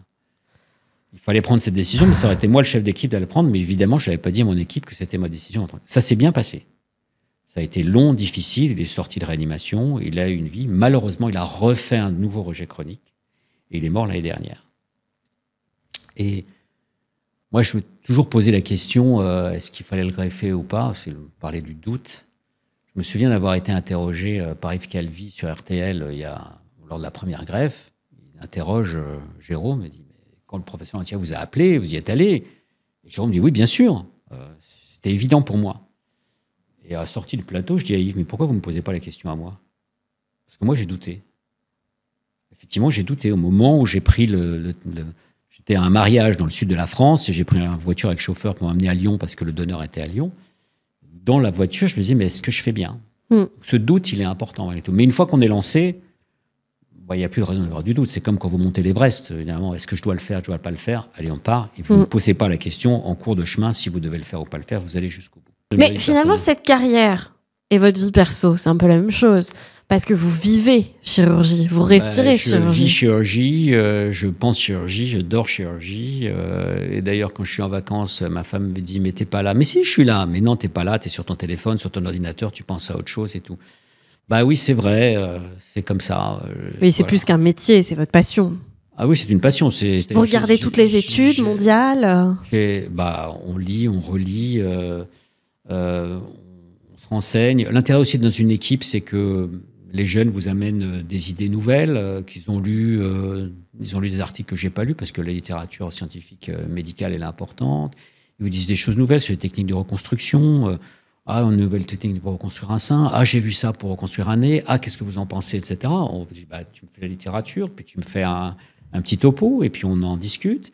Bon, et puis parfois, j'ai quelques seniors dans l'équipe qui disent, ouais, ça a été tenté il y a 20 ans ou il y a 30 ans, donc ça marche pas. Mais ça nous permet de vraiment... d'ouvrir votre esprit à fond. En permanence. Justement, c'est quoi le futur pour vous? Qu'est-ce qui va se passer qui pourrait encore, où on pourra encore aller plus loin? Il y a des choses extraordinaires qui arrivent dans toute la médecine. Si vous voulez, au XVIIe siècle, au XVIIIe siècle, j'ai oublié le nom, il y avait un chirurgien qui disait « La chirurgie ne fera plus de progrès, nous avons atteint le maximum ». Fort heureusement, non. Si on avait dit à mon grand-père, paix à son âme, qui est mort en 52 et qui était sur le front de Verdun, que je serais capable de remettre des bouts de doigts, il m'aurait rayonné, c'était pas possible. Et surtout de faire des greffes de visage, qui était un truc, c'est juste impensable. D'ailleurs, même mal vu, dans certains... le premier article que j'ai écrit sur le sujet pour l'hypothèse de cette greffe de visage, que j'ai envoyé à notre grande revue de chirurgie plastique, Plastic Anatomy Surgery, j'ai été rejeté. Les reviewers, parce qu'il y a des reviewers, ont écrit irrelevant and grotesque et irrelevant. Voilà. Alors ensuite, quand j'ai renvoyé à l'éditeur, je l'ai fait. Est-ce que ça vous intéresse? Oui, bien sûr, envoie-moi l'article, ça m'intéresse. mais c'est intéressant, ça. Voilà. Comme rien ne vous arrête. Vous avez une détermination immense. De temps en temps, il faut aller contre la pensée unique. Il faut aller faire autre chose. Là, il y a des choses qui se développent, en particulier depuis 4-5 ans, sur la chirurgie des lymphatiques. C'est quoi les lymphatiques? Tout le monde sait qu'on a des artères et des veines, des artères qui amènent le sang quelque part et les veines qui repartent dans l'autre sens. Mais il y a un autre réseau de vaisseaux qui sont tout petits, qui font 0,1, 0,2 mm, donc c'est vraiment tout petit, c'est le domaine de la microchirurgie que je fais, qui transportent des fluides de la... Moi, j'ai fait des massages lymphatiques après mon accouchement. Après votre accouchement, qui va drainer la lymphe. Mais on m'a dit après, fais attention, ça peut déclencher des trucs aussi. Alors voilà, il y a des massages lymphatiques qui permettent d'aider parce que c'est un drainage qui est assez passif. C'est pas dangereux, ça? Les massages lymphatiques, les drainages lymphatiques, non, ça vous a fait du bien? Bah oui. Bah très bien. Mais après, on m'a fait peur, on m'a dit ça peut peut-être te déclencher des trucs. Non. À moins de tomber sur un uluberlu qui va vous mettre ça dans tous les sens. Non, si vous tombez quelqu'un qui vous fait ça correctement bien, ça vous fait du bien. Vous savez, moi, on parle des médecines douces, tout ça. À partir du moment où on les rembourse pas, si ça fait pas de mal, si les gens se sentent bien, qu'ils continuent, ça me pose pas de problème. Mais je veux pas qu'on me vende en disant ça va guérir les patients. Ça, c'est pas vrai. Mais les massages, le machin, le bouddhisme zen, le tambourin basse, si vous voulez, ça vous fait du bien, ça me pose pas de problème. Mais vous n'avez pas l'air d'y croire trop. Non, mais les gens se sentent bien. Je veux dire, mais ce que je veux pas, c'est qu'on remplace la vraie médecine par ces solutions de bien-être, de feel-good, de choses. Ça, c'est pas vrai. Il y a quand même des pathologies avec de la science. Il a fallu qu'on mette de la science, ce qu'on avait l'évidence-based médecine, la médecine factuelle, les preuves pour voir que ça marche avant de faire n'importe quoi. Les vaccins aussi. Est-ce que la vraie solution, c'est pas un mélange, Non, mais il n'y a pas de différence. Si vous voulez. Il n'y a pas de différence. Certaines choses qui vous paraissaient complètement uluberlus, en fait, on arrive à pouvoir. On vous parle de l'anti-âge, c'est des trucs à la mode. Il y a plein de trucs qui n'ont aucun intérêt, les crèmes, mais il y a beaucoup de recherches sur les phénomènes de vieillissement tissulaire, des phénomènes d'engorgement, en particulier des lymphatiques, qui pourraient être transformés. Par exemple, la maladie d'Alzheimer, qui est un sujet qui touche Il y a 80 000 Alzheimer en France. Oui. Donc, je dis, il y a 1 million d'Alzheimer en France. Donc, c'est quelque chose d'énorme. On pense de plus en plus, on l'a découvert il y a peu de temps, comme quoi l'anatomie, c'est important. Vous parliez de dissection du cadavre. C'est pas ragoûtant. Ben si, on a découvert qu'en fait, il y avait des circuits lymphotiques autour du cerveau. Et c'est très récent. C'est à peine 10 ans. Et on pense que le problème, et le lymphatique se met en route lorsqu'on dort. Il y a un circuit quand vous mettez à dormir, donc il faut dormir. Le circuit lymphatique se met en route et nettoie votre cerveau. Et je ne parle pas du bien-être machin, je ne fais pas une conférence, là, c'est la réalité prouvée physiologiquement, anatomiquement de ce circuit. Et ces lymphatiques se drainent vers les lymphatiques du cou. Et ce qu'on pense, c'est qu'à force, ces lymphatiques sont fatigués et s'engorgent. Et donc cet engorgement remonte jusqu'au cerveau. Et si on déconnecte ces lymphatiques, qu'on les branche sur les veines, alors on va pomper ces lymphatiques et on peut guérir des patients qui ont l'Alzheimer. C'est incroyable, ça. Alors, vous allez me dire, Lantieri, il a pété un câble. Non, pas du tout. Je ne me permettrai pas. Il y a beaucoup de gens qui vont le penser quand ils vont écouter. Il y a une 30aine d'équipes en Chine et une équipe à Taïwan. Et on peut te dire, les Chinois, ouais. Enfin, les Chinois, ils font aujourd'hui des voitures électriques qui sont supérieures aux nôtres. Hein, donc, et technologiquement, ils nous ont dépassés. Une 30aine d'équipes qui se sont lancées sur ce type de chirurgie. Et j'ai vu, il y a à peine un mois, des résultats extraordinaires de patients qui étaient des Alzheimer à un stade avancé. Vous voyez l'Alzheimer, enfin, dans un fauteuil, vous lui parlez, il ne reconnaît pas, à qui on fait cette chirurgie qui est relativement simple, avec un patient qui 2 mois après marchait et à qui on peut parler et qui vous reconnaît et qui sait de quoi on parle. Et pas juste 1 ou 2 patients. Je vous parle de 23 équipes en Chine. C'est une immense note d'espoir, là. C'est une immense note d'espoir, même si ça marche que sur 5% des patients. Et donc, quand vous me dites est-ce qu'il y a de l'avenir pour la chirurgie, ben voilà une chirurgie qui n'existait pas, qui n'était même pas conceptuellement possible il y a simplement 10 ans. Elle n'était pas pensée, en fait. Elle n'était pas pensée. Donc, les recherches fondamentales... Et regardez, ça rejoint mon idée de la médecine traditionnelle et des... on ne peut pas appeler ça médecine, mais des thérapies diverses. Si on va bien avec de la méditation, on dort bien, donc on a moins de c'est pas inexact, effectivement. Non, mais alors, engorgé. Je vais pas non plus dire que... je veux dire, c'est évident, je veux dire, on a un problème de sommeil dans nos civilisations, particulièrement à cause des écrans. Est-ce qu'il y a un lien entre cancer et stress pour vous? Ah si, bien sûr. On sait très bien que les situations de stress diminuent l'immunité, ça c'est bien prouvé, mais... C'est très culpabilisant. Voilà, il y a aussi des patients qui disent « Ah ouais, mais j'ai eu un choc et donc j'ai eu un cancer. » Oui, non mais bon, d'accord, ça... Non mais... Dans un podcast dernièrement, je ne sais pas si vous avez entendu parler de Caroline Receveur, la créatrice de contenu et qui est maintenant multi-entrepreneuse et qui a lâché toutes ses entreprises. À un moment, elle a tout fermé et elle enchaîne avec un cancer du sein très agressif dont elle est en rémission. Elle a témoigné dans un podcast dernièrement « J'ai créé mon cancer du sein ».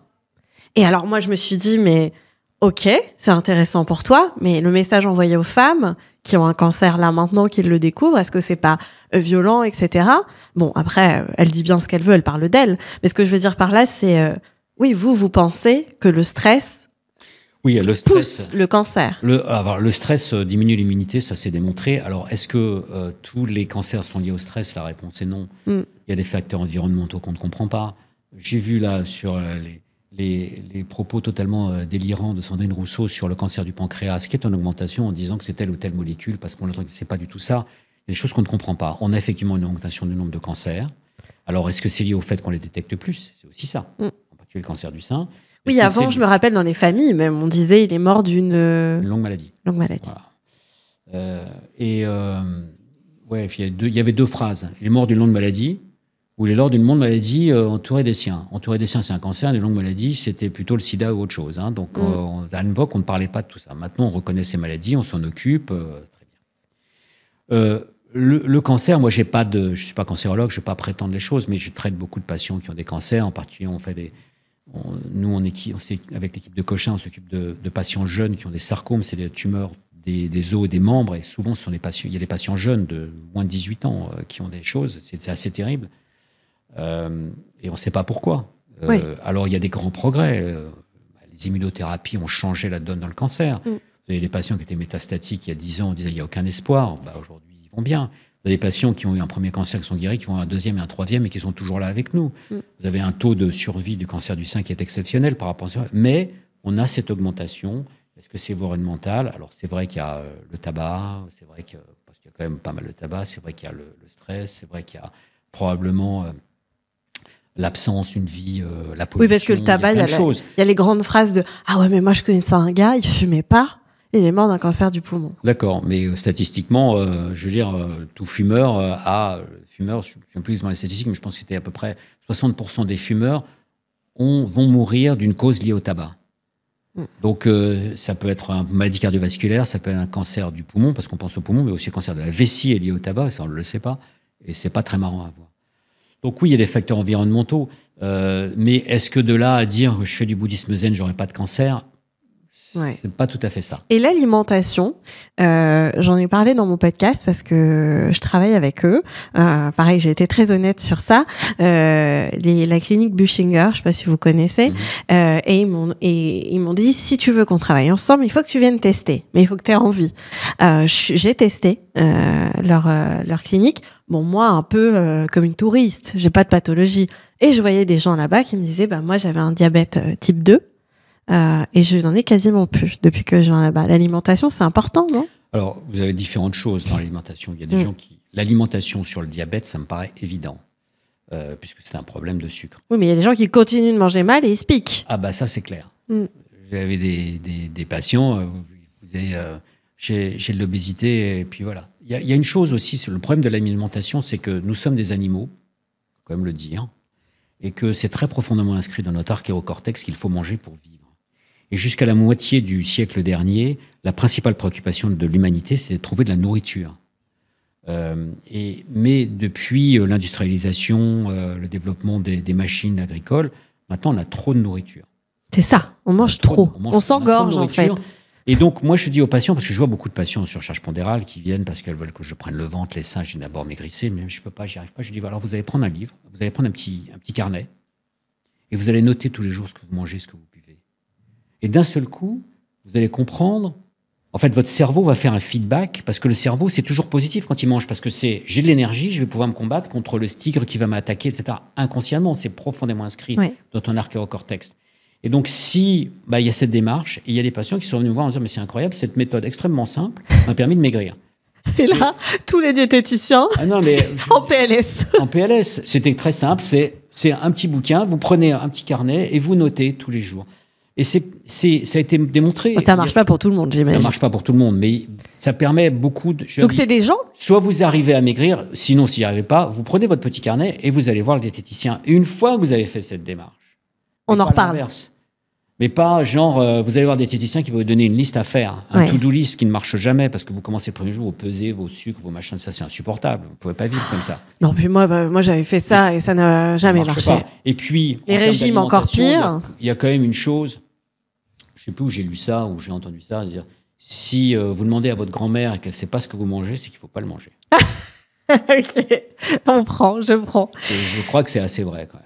Mais justement, là, vous alliez sur ces personnes qui viennent chez vous pour une chirurgie, amas de gras, ventre, hanche, je sais pas. Allez, on découpe, on fait des trucs et puis vous ressortez et vous êtes toute neuve ou tout neuf. Il y a des choses que vous refusez catégoriquement, comme par exemple le BBL. Là, on ne parle que de ça. Alors le BBL, le taux de mortalité du BBL. Alors, il a forcément baissé parce que maintenant, les techniques sont moins invasives, mais le BBL massif, tel qu'on l'a proposé avec les fesses de Kim Kardashian, le taux de mortalité est de 1 pour 3000.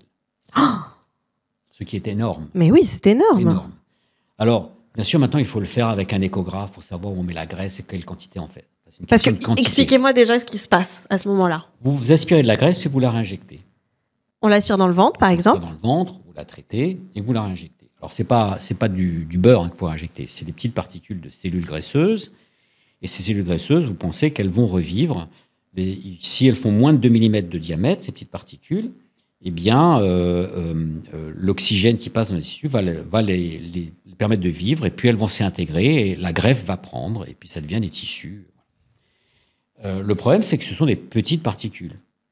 et que si vous mettez trop fort, ces petites particules vont avoir tendance à rentrer dans les vaisseaux, dans les veines, et vous avez des embolies et des patients qui meurent. Nous, on a eu un cas à l'hôpital Pompidou d'un patient qui, lui, voulait faire ça dans la verge, parce qu'il voulait cette obsession d'avoir quelque chose de plus grand. Et en fait, c'est remonté dans son cœur. Il a fallu lui ouvrir le cœur pour enlever la graisse. Il n'est pas mort. Bah non, il n'est pas mort, mais enfin, c'est pas vraiment gagné, quoi. Ouais. Et il a une grosse verge? Oh non, ça, c'est une illusion. C'est vraiment pour se dire. Ah ouais, voilà. Et donc vous, aujourd'hui, vous refusez quand on vient vous demander ça? D'abord, moi, ma patientèle, c'est plus de la chirurgie reconstructrice. Je reste à un hôpital universitaire, même je fais de la chirurgie esthétique. Je reste extrêmement modéré, mais je vois cette folie. D'abord, je suis aussi expert, donc j'ai des expertises en cours de choses incroyables, de gens qui se prennent de la toxine botulique de frelaté, où il y a eu du botulisme, des techniques où on injecte des injecteuses qui ne sont pas des professionnels, qui font ça dans des appartements dans le 18e arrondissement. Alors tout est blanc, les gens se font injecter des trucs. Et on voit cette folie de se faire injecter tout et n'importe quoi, cette folie de la médecine esthétique qui n'est pas de la médecine. Il y a 15 000 médecins esthétiques, et encore je suis gentil, qui ferait mieux de refaire de la médecine générale. Les gens pensent qu'en allant là, ils vont être plus jeunes. Le problème, c'est qu'ils vont peut-être paraître plus jeunes, mais ils ne le sont pas vraiment, quoi. C'est totalement illusoire. Et puis c'est cette idée de se regarder sur Instagram ou sur TikTok et d'avoir cette impression qu'on est mieux quand on se regarde. C'est ce qu'on appelle la dysmorphophobie. Alors la dysmorphophobie, c'est quand on vient et qu'on a une illusion d'avoir quelque chose et qu'on ne l'a pas. Mais c'est pas forcément des dysmorphophobes, c'est des gens qui veulent changer, et pensent qu'il faut s'améliorer en permanence. Certains sont totalement dysmorphophobes et ça se finit mal. Et d'autres, je veux un peu de ci, un peu de ça, etc. Parce que cette illusion, cette image qu'il faut montrer en permanence, ce narcissisme des réseaux sociaux, qui en plus a été extrêmement délétère avec le Covid, fait que je me sens différent, il faut que je sois différent, je suis une fille, je suis un garçon, il faut me changer ceci, il faut me changer des choses. Voilà. Est-ce que vous faites des... alors, on ne dit pas changement de sexe, on dit... Non, je ne peux pas changer de sexe, déjà, par définition. Hein. Oui. C'est quand même un truc qu'il faut bien comprendre. Oui. En plus, là, je dis une vraie bêtise, parce que j'ai reçu une femme transgenre qui m'a demandé de ne pas l'appeler transsexuelle, parce c'est très désagréable. Elle me dit, on ne me définit pas par ma sexualité, qui m'a expliqué tout le chemin, ce que je trouvais assez passionnant dans son expérience, c'est de dire, elle parle d'énormément de souffrance, par exemple. Oui. On n'en parle pas. On présente ça. Alors, le gros problème que nous avons aujourd'hui, c'est pas tellement des adultes de plus de 25 ans, 30 ans, où il y en a toujours eu, qui souhaitent changer de genre et qu'on amène à quelque chose parce qu'ils ont un trouble psychologique ou psychiatrique ou leur sexe psychologique ne correspond pas à leur sexe physique. Quand j'étais interne, on en avait. Ces gens-là sont en fait des gens très discrets. Et ça, vous l'avez fait ? Moi, je ne le fais pas parce que j'ai d'autres choses à faire. Ce qui me dérange aujourd'hui, c'est de voir des jeunes filles qui arrivent en disant « j'aime pas mes seins, c'est que je suis un garçon, envoie-moi mes seins ». Et on leur dit « mais oui, bien sûr ». Et toutes les statistiques montrent qu'on n'améliore pas leur qualité de vie. C'est systématique. Mais si elles souffrent, hein. C'est pas parce que quelqu'un souffre qu'il faut l'opérer. Ah bon ? Ok. Non. Il faut prouver que le fait de l'opérer va les améliorer. D'accord. Donc un constat... c'est ce qu'on appelle l'évidence-based medicine. Vous devez démontrer, quand vous faites un nouveau traitement, que ce traitement va être efficace. Il augmente l'espérance de vie ou il augmente la qualité de vie. Vous avez eu maintenant... Alors, il y a eu des séries qui ont été faites, en particulier les séries hollandaises chez les jeunes, et qui montrent à distance que c'est inefficace, que ces patients ne vont pas mieux après à distance à 15 ans. Je parle des jeunes, hein. Oui. Je ne parle pas des 25-30 ans. Je parle des jeunes entre 15 et 25 ans. Parce qu'il y a des personnes où ça change leur vie et ça les sauve. Ça, c'est plus de 25 ans. C'est D'accord. autre chose. C'est des gens qui font une démarche plus tardive. Je parle des jeunes entre 15 et 25 ans. Ce trouble de la sexuation à l'adolescence, c'est 15% des adolescents, qui est un phénomène normal. Mais ces 15%, si vous dites qu'en fait c'est un problème de genre, ils rentrent dans un cycle, et ce cycle-là est un cycle mortifère. C'est un cycle mortifère parce qu'il n'y a pas la maturité pour avoir, et ces enfants ou ces jeunes adolescents ou ces jeunes adultes se retrouvent dans des cycles où ils se retrouvent à distance, où il y a toujours le même taux de suicide, mais en plus, on leur a abîmé leur corps de manière définitive. Donc je suis formellement contre le changement de genre des enfants adolescents, 18 ans qui est une marge qui n'a pas vraiment de sens, mais toute cette partie-là, on va dans le mur. Toutes les statistiques montrent que ça ne marche pas. Il y a eu un rapport en Angleterre qui est le rapport Cass, où on a démontré que ça ne marchait pas, où on a fait toute la littérature. Il y a un article très récent sur la mastectomie, donc enlever les seins, on va passer à la torsoplastie pour faire chic, la mastectomie chez les adolescentes, à long terme, montrant que ça n'apportait strictement rien en termes de qualité de vie. Et ça, c'est pas un problème d'idéologie, que je pense que c'est bien, je pense que c'est mal, on doit passer encore. C'est juste, moi, je me pose sur la question du médecin. Mais vous pensez que quelqu'un qui a la majorité, qui a fait un travail psychanalytique, psychologique, qui est sûr de lui ou d'elle, et qui fait un changement de genre, ça, vous n'êtes pas con. C'est pas... la première chose, le premier principe du médecin, primum non nocere, d'abord ne pas nuire. Est-ce que vous êtes sûr que quand vous allez faire cette chirurgie, qui n'est pas réversible, vous n'allez pas nuire aux patients?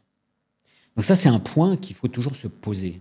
Bah, vous prenez quand même des risques dans vos chirurgies, parfois. Oui, mais quand je fais une chirurgie, soit elle est d'une nature expérimentale, et donc ça relève d'un programme de recherche expérimentale. Les greffes de visage étaient expérimentales, ne le sont plus. Et donc, il y avait un programme de recherche. Pour savoir, nous ne savions pas où nous allions, c'est très clair. Maintenant, nous savons. Donc, on peut le proposer aux patients avec les risques que ça représente. Donc, quand vous avez un traitement qui n'a pas fait ses preuves, ça relève de la recherche médicale. Et donc, le patient n'est pas l'objet d'une recherche, il est le sujet d'une recherche. Il doit dire oui, je dois aller. Et il faut bien lui faire comprendre qu'on ne sait pas. Et quand vous avez des séries qui prouvent les unes derrière les autres que ce n'est pas efficace chez les adolescents et les adultes jeunes de moins de 25 ans, il faut arrêter de faire la promotion de ces traitements. Mais après 25 ans? Après 25 ans, on voit que la maturité est tout à fait différente. Après 25 ans, vous avez des patients, vous en avez toujours eu, qui vont bien et qui changent, et qui à ce moment-là, on peut le faire. Alors moi, je ne le fais pas, parce que pour le faire, il faut le faire de manière fréquente et habituelle. Et oui, c'est ça. Il faut le faire bien. Donc, j'ai décidé que mon service, on avait déjà d'autres choses à faire. Je fais beaucoup de reconstruction mammaire, beaucoup de cancer du sein, on a déjà débordé, on fait la reconstruction de ces sarcomes et tout. Et ça, c'est important. Oui, donc vous n'êtes pas contre, mais vous êtes pour que ce soit... Mais de principe, je ne suis pas contre. Vous n'êtes contre rien. Vous êtes pour qu'on réfléchisse à tout dans le fond. Je propose, toujours, ma position, c'est vous devez démontrer que vous ne faites pas de mal au patient et que derrière, ce que vous faites, potentiellement, va lui faire du bien. Et pour ça, vous avez ce qu'on appelle l'évidence-based médecine, la preuve de ce que vous faites. Mais je me dis toujours... Moi, je pense au cas par cas. Là, hein. Je sais que vous avez une vision plus globale et vous parlez d'études en plus.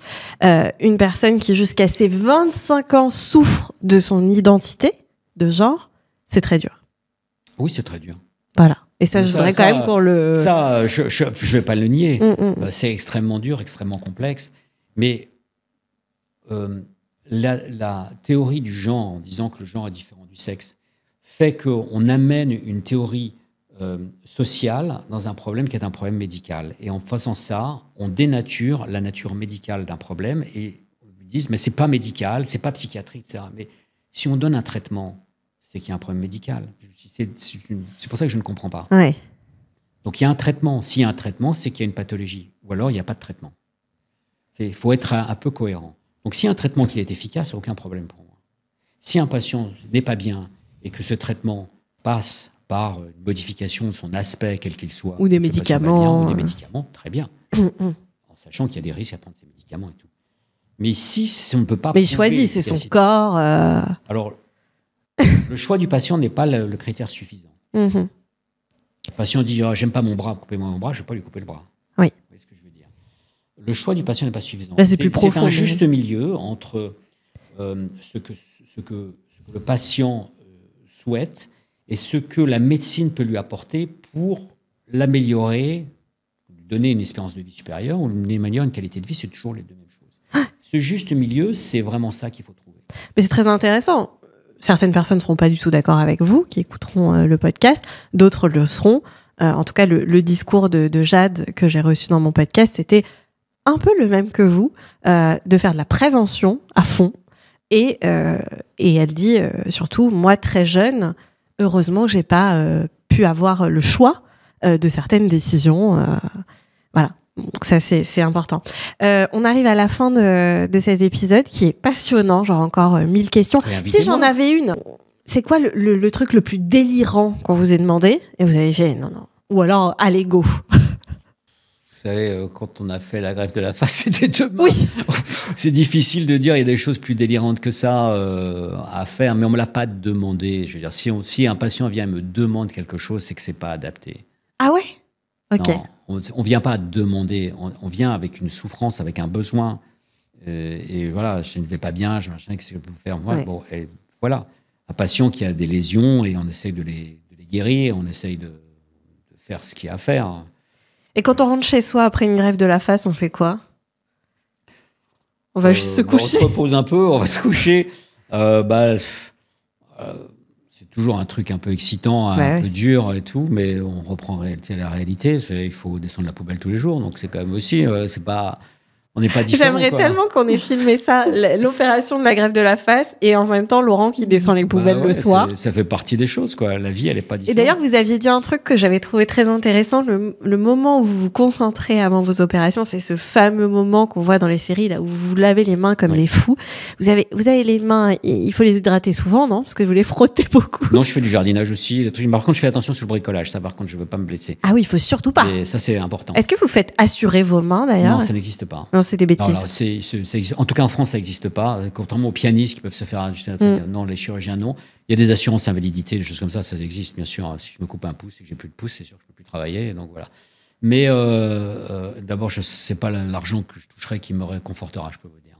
Oui. Vous savez, là, j'ai une patiente on a été obligé de lui amputer les 2 jambes et les 2 mains à la suite d'une infection massive. À quoi? Alors elle, c'est une infection urinaire, mais souvent c'est une infection d'origine gynécologique. Et là, la dernière qu'on a amputé les 4 membres, c'était pour un tampon.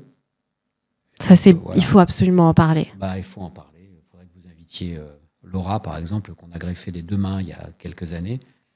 Pour revenir à votre question, elle était amputée des 4 membres. Vous pouvez se poser la question si aujourd'hui, dans le débat de l'euthanasie, si on me ampute les membres, il faut me laisser mourir.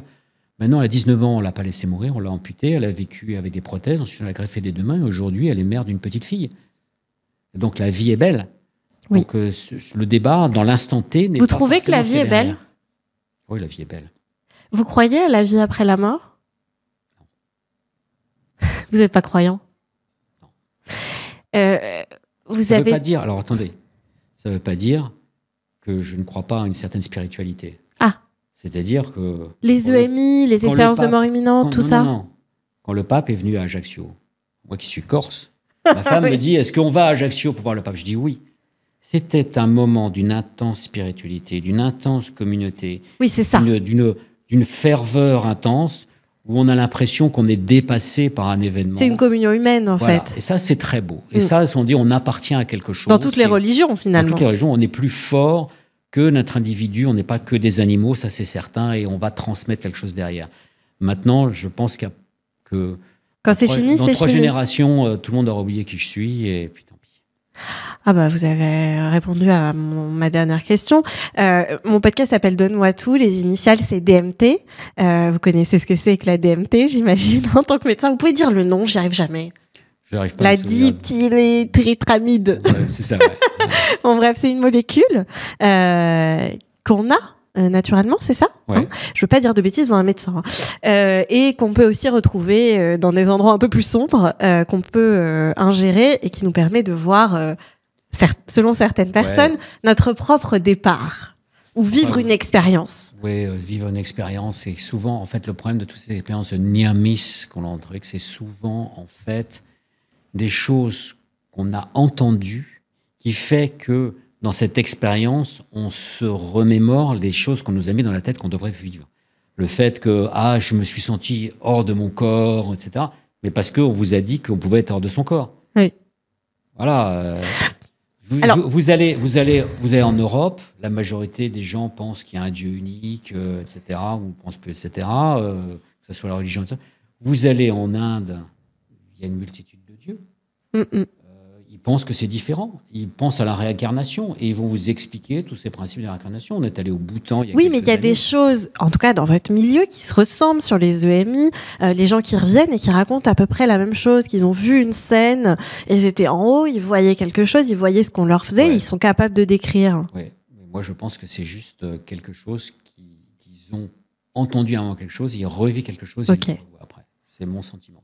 C'est très marrant parce que je vais recevoir une personne qui a complètement un avis différent, qui est journaliste. C'est très bien, c'est ce qui fait la recherche de notre société, c'est d'avoir des avis différents. Complètement. Ce qui est important, c'est que tout le monde doit avoir on peut avoir des avis différents. Et se parler. C'est tellement très important de pouvoir ça. C'est la vertu de notre démocratie quand même. Alors voilà les 2 dernières questions du podcast. Pour vous, c'est quoi le plus grand voyage ? La vie. Oui. Jusqu'au bout. Et puis ça s'arrête. Vous n'avez pas peur de la mort ? Non, j'ai pas peur de la mort.